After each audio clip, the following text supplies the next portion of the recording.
+1 പരീക്ഷാ ഫലം പ്രഖ്യാപിച്ചു. പൊതുവിദ്യാഭ്യാസ വകുപ്പിന്റെ വെബ്സൈറ്റുകളിൽ ഫലമറിയാം. 4,14,159 വിദ്യാർത്ഥികളാണ് പരീക്ഷ എഴുതിയത്. വി.എ. ഗിരീഷ് വിവരങ്ങളുമായി. ഗിരീഷ്, വിശദാംശങ്ങൾ. അനുജ, അല്പം മുമ്പാണ് +1 പരീക്ഷാഫലം പ്രഖ്യാപിച്ചത്. പൊതുവിദ്യാഭ്യാസ വകുപ്പിന്റെ വെബ്സൈറ്റുകളിൽ നിന്ന് ഫലം അറിയാം. അതോടൊപ്പം കേരള റിസൾട്ട്സ് .nic.in എന്ന വെബ്സൈറ്റ് വഴിയും വിദ്യാർത്ഥികൾക്ക് ഫലം അറിയുന്നതിനുള്ള സൗകര്യം ഏർപ്പെടുത്തിയിട്ടുണ്ട്. ഇപ്പോൾ മുതൽ തന്നെ വിദ്യാർത്ഥികൾക്ക് ഫലം അറിഞ്ഞു തുടങ്ങാം. 4,14,159 വിദ്യാർത്ഥികളാണ് ഇത്തവണ +1 റിസൾട്ട് കാത്തിരിക്കുന്നത്.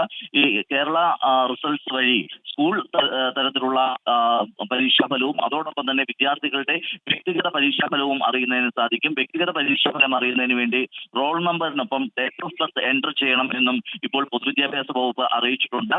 സ്കൂൾ തലത്തിലുള്ള പരീക്ഷാഫലമാണെങ്കിൽ സ്കൂൾ കോഡ് എൻ്റർ ചെയ്താൽ മതിയാകും എന്നുള്ളതാണ് ഇപ്പോൾ പൊതുവിദ്യാഭ്യാസ വകുപ്പ് അറിയിച്ചിരിക്കുന്നത്. അനുജ, +1 പരീക്ഷാ ഫലം പ്രഖ്യാപിച്ചു.